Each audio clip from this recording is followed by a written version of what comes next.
Welcome to Now, Near, and the Future with Nyla Meir and Quinn Harrington. A podcast that's part crystal ball, part microscope, and part rocket ship.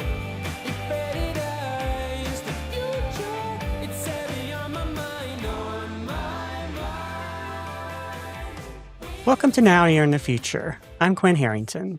And I'm Nyla Meir. Today, we're talking about something that affects 7 million people in the U.S. Young families facing the loss of a parent to terminal illness. Every single day, 562 children lose a parent. Yet most of us have no idea this crisis exists, and when we encounter it, we often don't know how to help. So our guest today, Jill Thompson from Inheritance of Hope, an organization that's transforming how families navigate one of life's most difficult journeys. Jill, thank you for being with us. Thank you so much for having me. I'm happy to be here. I am so glad you're here, and we're going to learn a lot from you. So as our show says, we're now, near, in the future. So we're going to jump into the now. Now. Jill, the statistics that Quinn just mentioned about 562 children losing a parent to terminal illness every single day is staggering. Yet this crisis feels invisible. What do you think that is? Why do you think that is? Well, I think naturally we don't really like to talk about death. And to take it a step further, to actually face it head on and to engage with it in a meaningful way. It's something most people are not comfortable with. And until it affects you personally, you might choose to kind of turn away and pretend like it's not happening. Unfortunately, it is happening. The statistic you shared is very accurate. And unfortunately, that is, like you said, just in the United States. So when we consider worldwide, it is so many children every day that are losing a parent to terminal illness. And at Inheritance of Hope, we run towards those families when other people might take a step back or look away. And it's because death is uncomfortable to talk about. And that's why I appreciate you guys entering into this space today. I hope by the end of this, you'll realize, you and your listeners, that as uncomfortable as death may be, it's something we all have to face at some point. And so to start talking about it now is actually a really sweet on-ramp to some really meaningful life, which is what we're going to do today, I hope. Yeah, you're right, though. It is difficult. So when we think about our own parents, who my mom, thank God, is healthy as she could be at the age of 76, but it is difficult when it comes to thinking about the side of if she's ever gone away, and how do we deal with that? We try and brush it away, thinking it's not going to happen yet, right? But anything can happen. When we think about young families with facing terminal illness, what does that actually look like? Can you paint a picture for us and our viewers of what that looks like and the people that you're serving? Yeah, absolutely. So we know lots of people get sick every day, and that's sad and hard. Our specific demographic that we're running towards is when a family, like a parent that has kids in the home, so they have children 18 and under, when they are given a diagnosis of stage 4 cancer or ALS or some other terminal illness, we know that it's not just their life that has been impacted from that point. It's also their spouse, who may now become a caregiver, and their children, from the littlest child all the way through the teens and young adults. So the families that we're serving through our programs are every single member of that family unit when the parent is diagnosed with a terminal illness.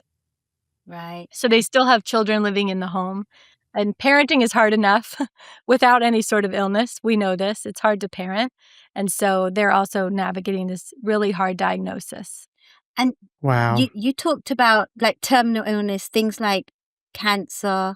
Would dementia kind of fall into that terminal illness? Because that's a tough topic. Like my auntie had it. She had dementia as well as Parkinson's at the same time at the age of 75. And that was a thing we had to deal with, her kids. Yeah, absolutely. We've served lots of families that encounter things like dementia, early onset Alzheimer's, things like that, Huntington disease, mitochondrial disease. There's lots of terminal illnesses that fall into this category. The key demographic is that they still have children living in the home. So they still have 18 and under. They're still actively parenting. They're not past those child rearing years. Mm.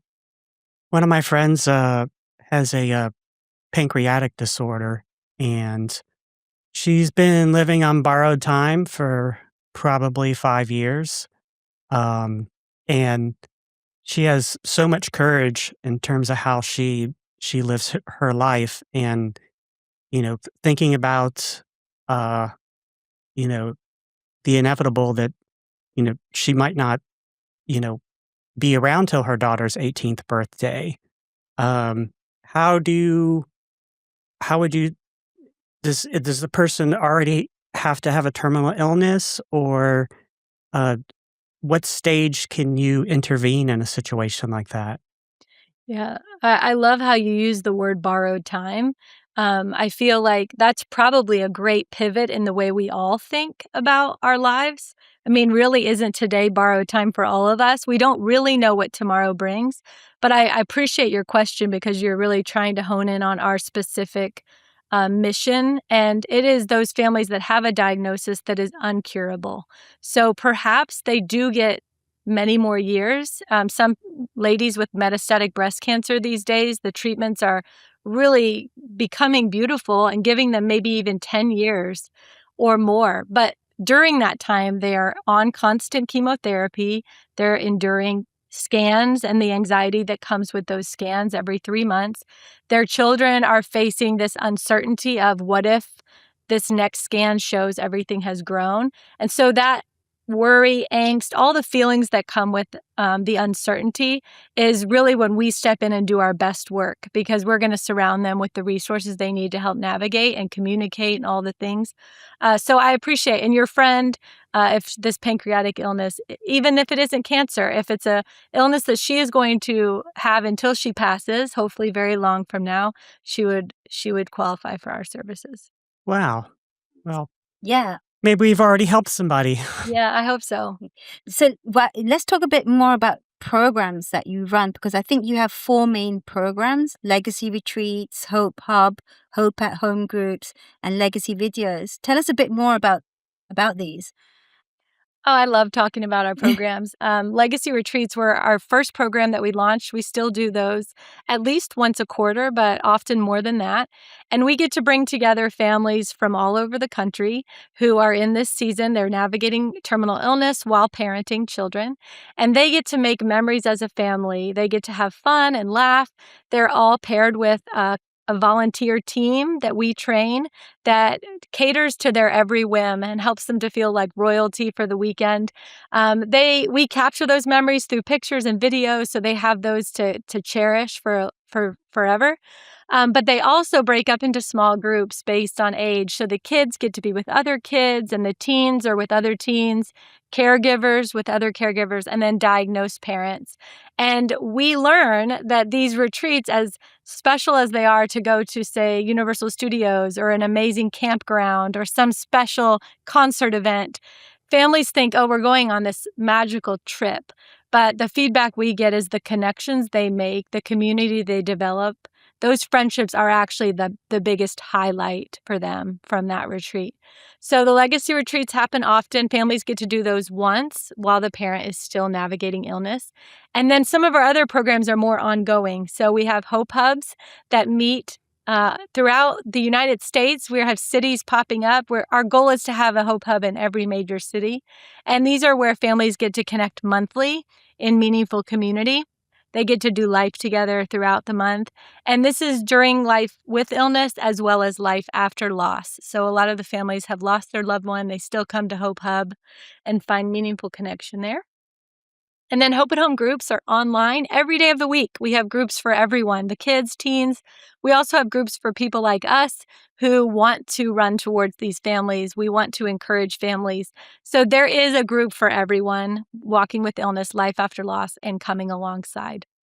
And then finally, the legacy videos, which I know we're going to talk a lot about those, so I won't go into too much detail now, but it is an opportunity for anyone meaning like anyone listening to this podcast can make a legacy video, including you both, which I hope you do.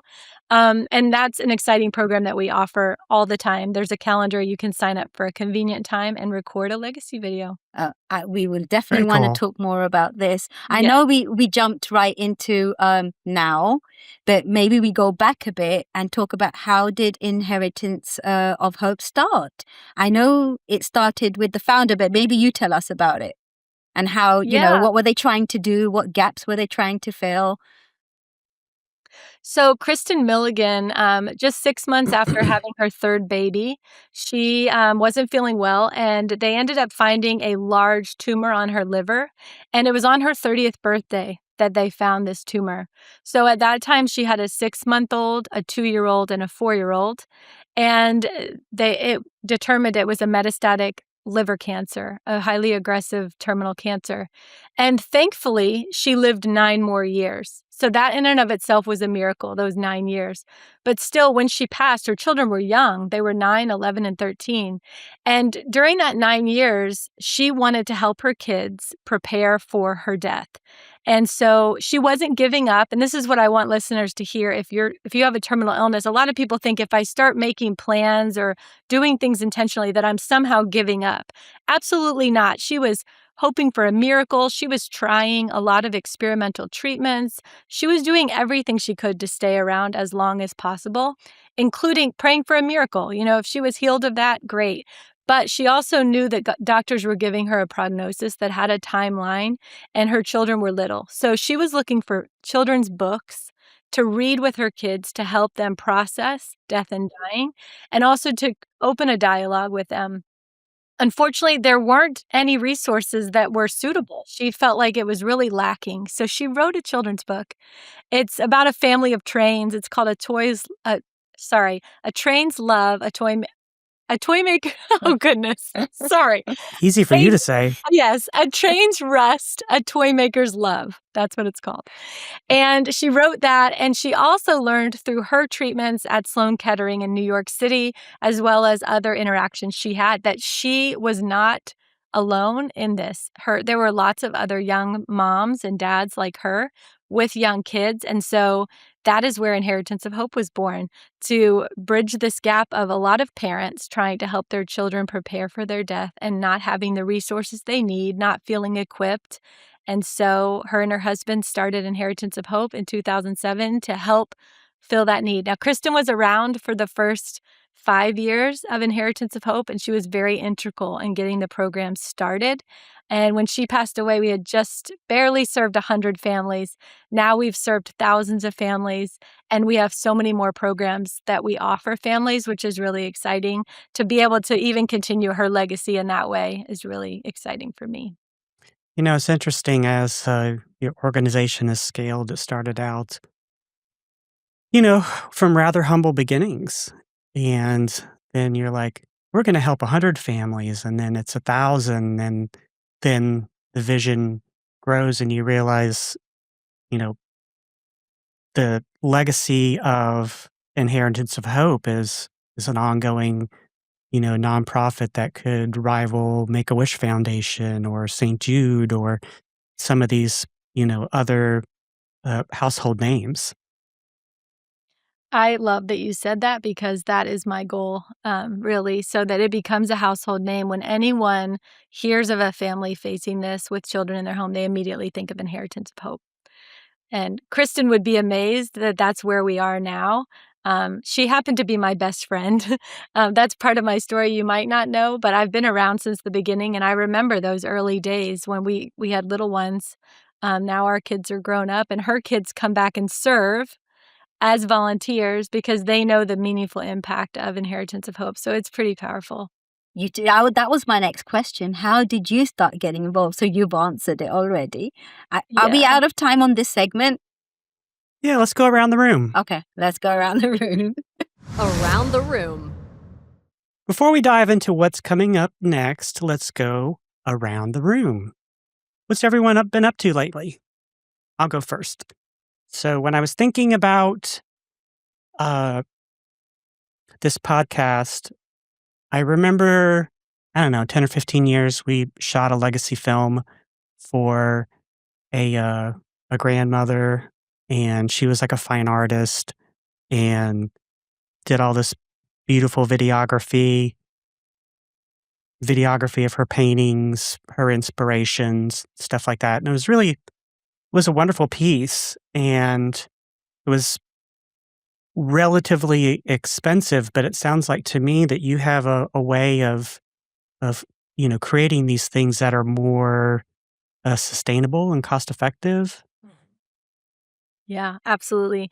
And repetitive. Like, it's not a one and done thing with us to Hmm. make a legacy video. You can make one now and make another one years from now.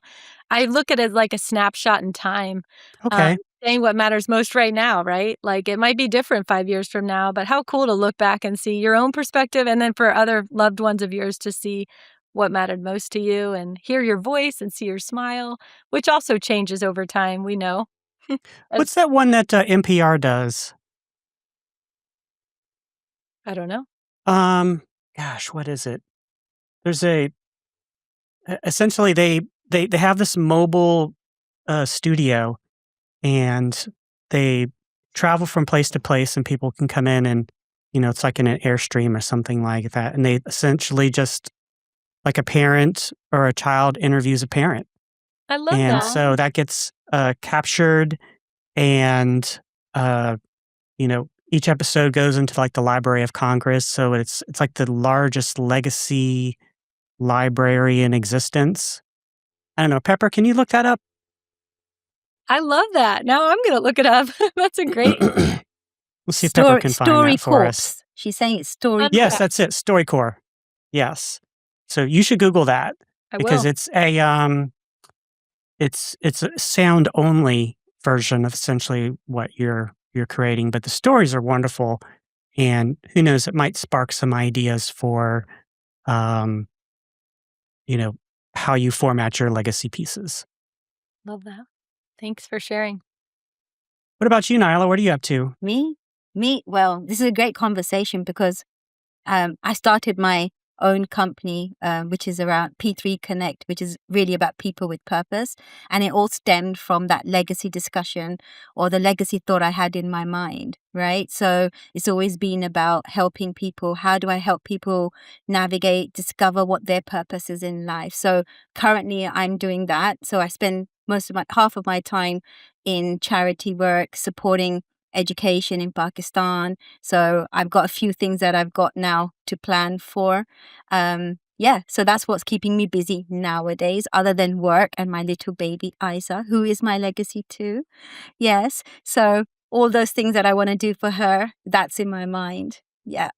Nyla is one of these truly good people. True. So, like, I consider myself a pretty good person, but compared to Nyla, I'm like, no, she's like altruistic and, really wants to better humanity. And I'm like, I'm, 30 years in advertising has made me jaded and cynical. She's like not like that at all. So I I've always admire been her. in sustainability. You're being too kind, but Jill, this is I get very sensitive and emotional. So I can end up crying in between if it's, I do cry a lot very easily. So yeah. Yeah, I have the tissues on standby. I have So mine. So should we talk? what about you, Jill? Yes, Jill. What have you been up to? Yeah, well, I just love your heart, the way that both of you are sharing your heart. And I feel like each day is a gift. I think that's it. One of the treasures of this job, as hard as it is to work with people that are facing terminal illness and death, that are younger than me or my age, I feel like there is a sweet perspective of like waking up today. I'm like, okay, today is a gift. I have breath in my lungs. I have a purpose. Kind of like what you described, Nyla, of like, what can I do to help make this world better? And for me, it is Inheritance of Hope, but I also had a daughter get married last year, and my son's getting married this year. So I've been up to some wedding planning and fun, all the fun that comes with weddings. It's a blast. Oh wow, young. Yeah, well, didn't even think your son's getting married. I have 4 that are 18, 22, 23, 24. Wow. I know. Wow. Crazy. Well, Well, let's talk more about her then, Quinn. yes, absolutely. Um, let's properly introduce our guest. Jill Thompson is the Public Relations Director at Inheritance of Hope, where she's been for over 15 years. She's held multiple roles, including Brand Director for Hope Hubs, Legacy Videos, and Hope at Home, as well as Volunteer and Family Legacy Director. Jill's been instrumental in growing the organization from serving their 100th family in 2011 to now reaching families in all 50 states. Wow. Under her leadership, Inheritance of Hope has launched Hope Hub locations in Washington, D.C., Jacksonville, Twin Cities, and Tampa, and has created over 1,000 legacy videos. She's also a bone marrow donor whose recipient's widow now donates annually to Inheritance of Hope, creating a beautiful story of hope coming full circle. Jill, you're based here in Jacksonville, right? I live here in Jacksonville. Our nonprofit is based in Atlanta and we serve nationwide, but I live here in Jacksonville, yeah. Where can people find you and Inheritance of Hope online? You can visit inheritanceofhope.org. And the most challenging thing is some people like to search Heritage of Hope or Legacy of Hope. There's lots of confusing words in there. So I would just challenge people to think of inheritance like something you receive when someone passes, inheritanceofhope.org. We'll be sure to put that up on screen as well. So, Jill, I am really excited to hear about your bone marrow donor story. That is a crazy story. I donated a sample of my bone marrow in college when a young guy in my chemistry class had leukemia and they were doing a drive. And, you swab your mouth, you give a little prick, and you think, I'm not a match. Okay, on we go. 17 years later, I'm working with Inheritance of Hope. I'm often feeling like I wish I could do more for these people that we're serving, that I come to love and care for. And then I get a call the day before Christmas Eve, and the bone marrow registry said I was an almost perfect match for a complete stranger who had non-Hodgkin's lymphoma. And I went through some further testing, and I ended up donating my bone marrow in July of that year to this man. And it was quite remarkable, honestly. I never would have dreamed that it would be so meaningful, but with the work that I do, I felt like this was exactly what I'd been praying for. I wanted to do more, and I got to do more, literally give of my body. And years later, I ended up connecting with his widow. He ended up passing away, but she was so thankful to me, and our connection was so sweet from the beginning. What is amazing about the story is her husband passed away the same day that I brought 2 children home from Ghana. I adopted 2 children. And she said to me, my husband ran into the arms of his heavenly father the day your children ran into the arms of their earthly father for the first time. And that picture just has always stuck with me. But she's a dear lady. She donates to Inheritance of Hope every year. We do a big Giving Tuesday effort to try to raise most of our funding around this end of year season. And she's always very generous and kind on behalf of the legacy of her husband as well as me, which is so sweet. And full circle, like you said, it's amazing. Wow, what an incredible story. Yeah. It's something that you did 20 years ago almost. You're just like, what the heck? And then it's just like, hi, you still got that bone marrow? Because we'd like to borrow just a little bit of it. Okay, thanks. We'll be right over.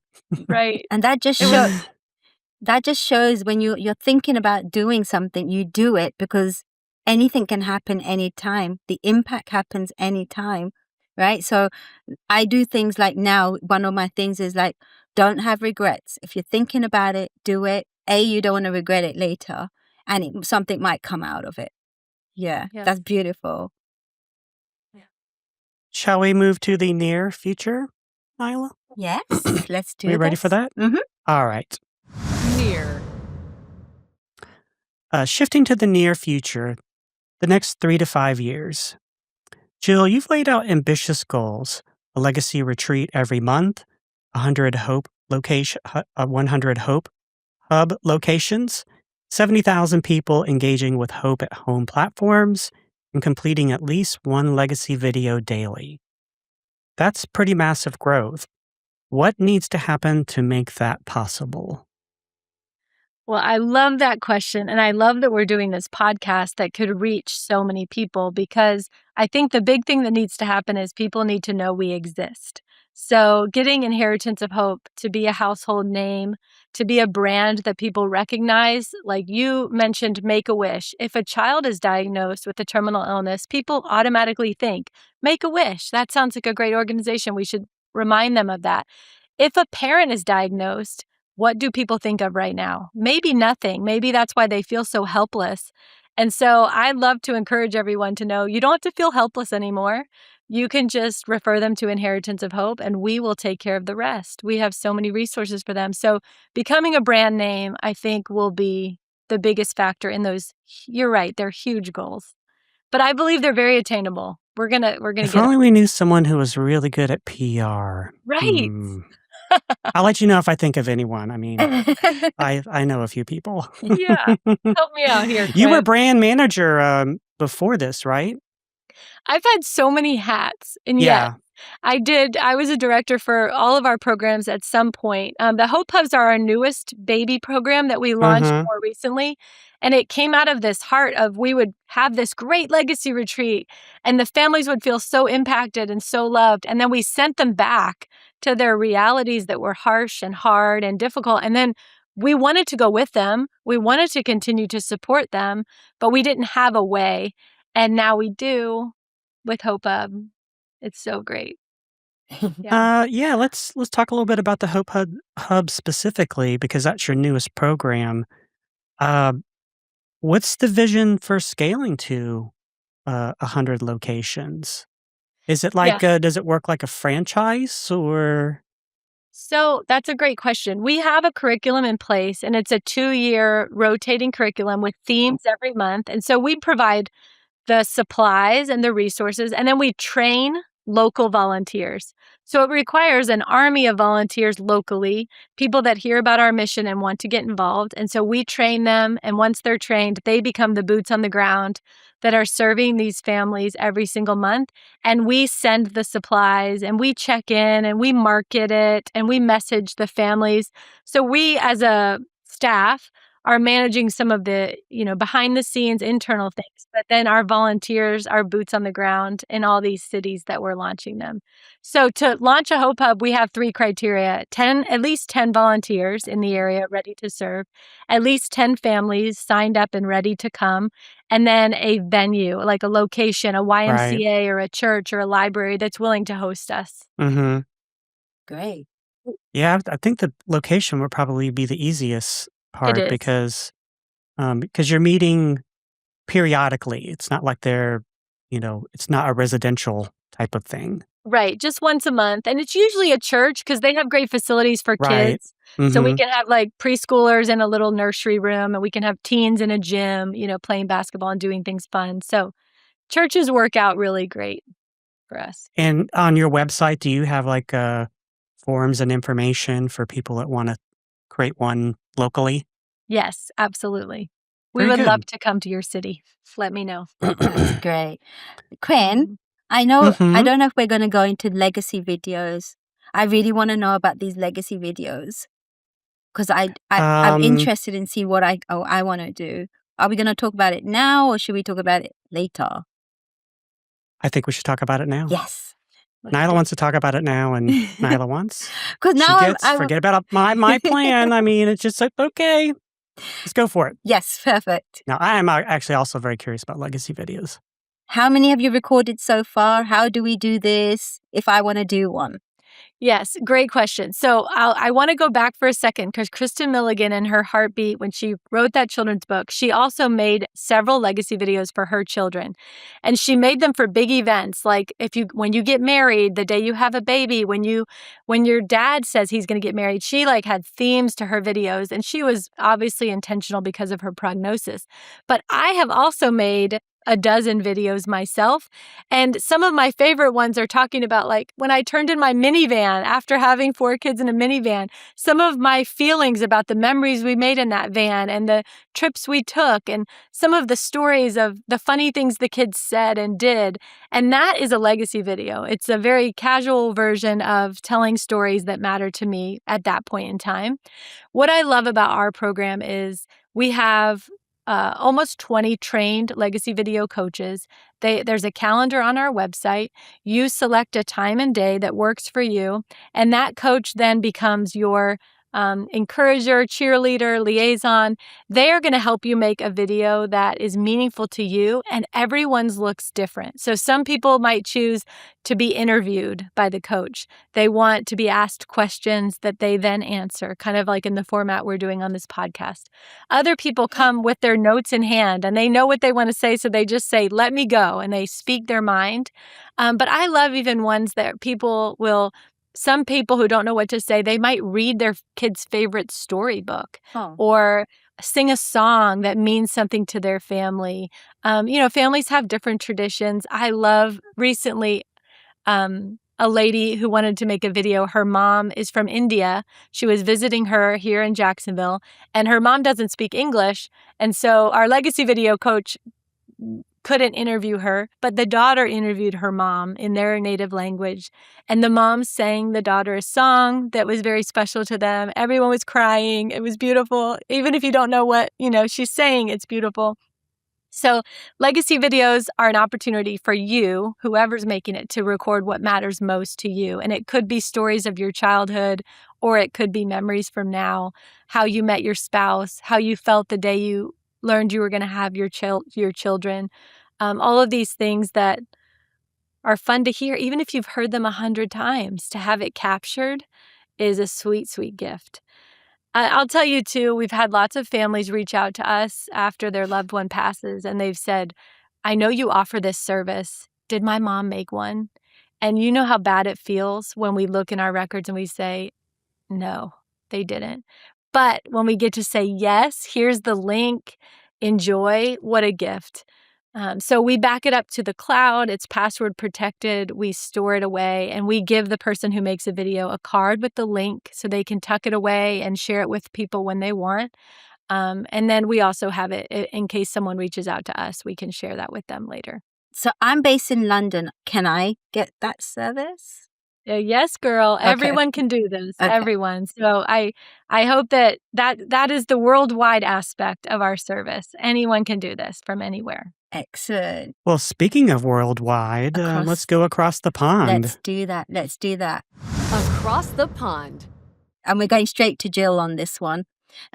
Jill, Inheritance of Hope currently serves, it's exactly what I was asking, right? So it serves families in the US, but it's not just uniquely American, right? The issue. Have you had conversations about expanding internationally? Yes, this is so exciting to me because we know that this impacts people across the pond. And so joining a Hope at Home group is now more accessible than ever because those groups are happening on Zoom. They happen every day of the week. We are trying to grow our time zone range so that it accomplishes the mission of serving people overseas, because not only natives to overseas, but also military members that are stationed overseas that want to interact with our resources as well. So we're trying to be very sensitive to the time zone. We also we're going to be launching a Spanish-speaking Hope at Home group soon, which is something that's been requested of us from our Spanish-speaking clients. But the legacy videos is probably the easiest right now way to access our programs, no matter where you live. And so that's exciting. I hope you're a trailblazer, Nyla. You can make one you can be one of the first. I will commit to doing that on this show. Okay. Yes. Sounds good. We'll hold You heard it here first. Yes. Healthcare systems, family leave policies, social support, those vary dramatically between countries. How much do you think systemic factors impact families' experiences when they're dealing with a parent with a terminal illness? Yeah, I feel like no matter what systems are in place, like we talked about earlier, death is hard. Facing the reality of really difficult, devastating prognoses it's really hard on the family dynamic.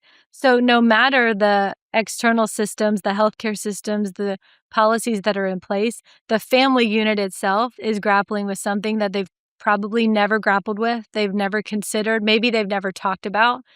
So I feel like what we're doing is relevant regardless of those systems that are in place, regardless of the country. Obviously, there's different cultural things I'm sure that are, you know, it would be important to consider. But facing death in and of itself as a family unit is going to be challenging no matter. Yeah. Absolutely. Yeah. Quinn, so I'm thinking, shall we move to our future? Yeah, let's go ahead and move to the future. The future. Okay. So Jill, this is where we get out our imaginary crystal ball, and we talk about what's happening in your mind for the future. So your vision is called, this is really good. So your vision is called 7 million favorites, ensuring that all 7 million people in young families facing terminal illnesses feel loved as God's favorite child. That's not serve more families. That's in like transforming our entire space. Can you tell us what that looks like for you, the future in 15 to 20 years, whether that's your organization or even what you're dealing with in terms of terminal illnesses? Yeah, I think it is, you're right. It's revolutionary because it's helping people realize their value in this world, that everyone is precious and valuable, and that everyone deserves a voice. They need to be loved and seen and heard. And so we feel like the families that are navigating terminal illness are so vulnerable. And that's why we want to make sure that they know that they're loved and cared for. And so 7 million, that's the number of people that are currently just in the US. And so the fact that we're broadening it across the pond even, it's heartbreaking to consider that these people are facing something so devastating and so dark without that love, the light that comes with feeling loved like God's favorite. And that quote comes from Kristen's book. She wrote a biography called Consider It Pure Joy. And she talks about her journey with terminal liver cancer. And in that book, she says, you know, as hard as things were, and she even references me in the book. So name drop, if you read the book, she'll say, Jill and I often talk about, and she would say, I'm God's favorite. And this was when she's going through like the hardest chemotherapy. She's recovering from terrible surgery. And you would think, how can you even say you're God's favorite? This sounds devastating. It's awful that doctors are telling you you're going to die. And she felt so loved by God through other people and through the way that he took care of her and her family, that she felt like God's favorite. And I guess the greatest thing is that there's no limit on favorites if you're talking about God. So we all get to be his favorite. And so we hope that, 15 years from now, those 7 million feel like God's favorite, but also anyone else who's listening that isn't sick or doesn't have a diagnosis. That's an important, very valuable, revolutionary way to think. When I think about 7 million people, you know, it's almost too big to wrap your head around. I was wondering, I know we're in the future segment, but do you have maybe one particular story that you could share? Oh, I have so many. I'm going to land on one because it's very time sensitive. We served a single mom who was diagnosed with ALS when she was 28 years old. And she just passed last month. She lived here in Jacksonville. She became such a dear friend to me through her journey with ALS. And I'm sorry if you're going to pull out your Kleenexes now. But this beautiful mom wanted to be around as long as possible for her daughter. And when she passed away last month, she asked me to speak at her funeral. And I was able to share about this lady's legacy. Her name is Tesla, like the car, but she's way cooler. She is like the coolest lady ever. And she probably made more of an impact in her 34 years of life than some people make in 100 years. And it's because she chose to live intentionally, and she really leaned in and made the most of each day. And I'm proud to say we helped her do that. We were introduced to her just shortly after her diagnosis, and we were able to serve her through Hope Hub in Jacksonville. She joined Hope at Home groups every single week, even from the ICU. She never missed. She would join with her computer. When she couldn't talk, she used her eye gaze to type out messages in the chat. And she was an integral part of that community, even until the week she died. And we served her and her daughter at a legacy retreat. We took them to Disney World. They got to ride rides and make memories. And we have all those pictures and videos for her daughter to cherish. So that's just one. I mean, I have so many stories, you guys. We have a podcast called Inheritance of Hope Podcast, where we interview families that we've served, both from the diagnosed parent perspective as well as the children or the spouse.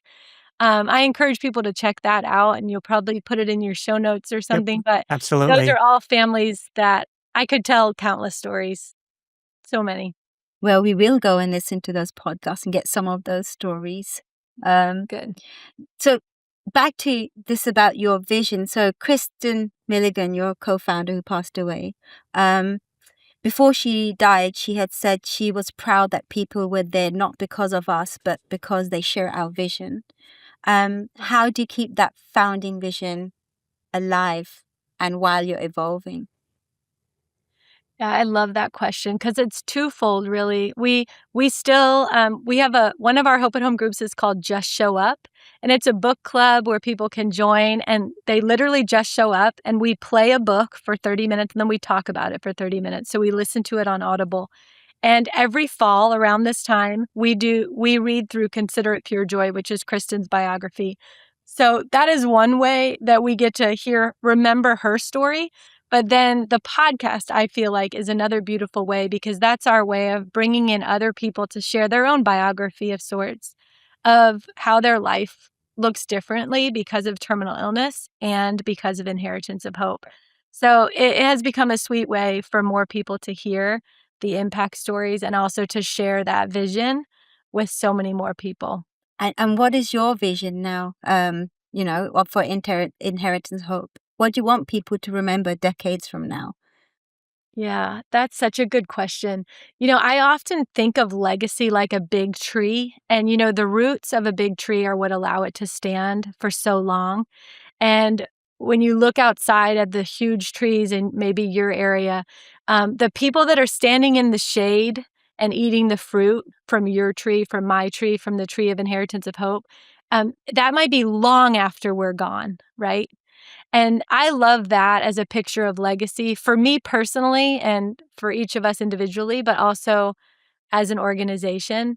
It's my prayer and hope that long after I'm gone, now it's already been 12 years since Kristen's passed, that Inheritance of Hope will be that tree that's providing shade for many, many people and providing fruit for many, many people to be able to build their own legacy and cherish the time they have with their loved ones. And I think it's already happening very solidly. Our roots are deep and wide, for sure. And growing deeper and wider. Quinn, do you have a question? Or would you like me?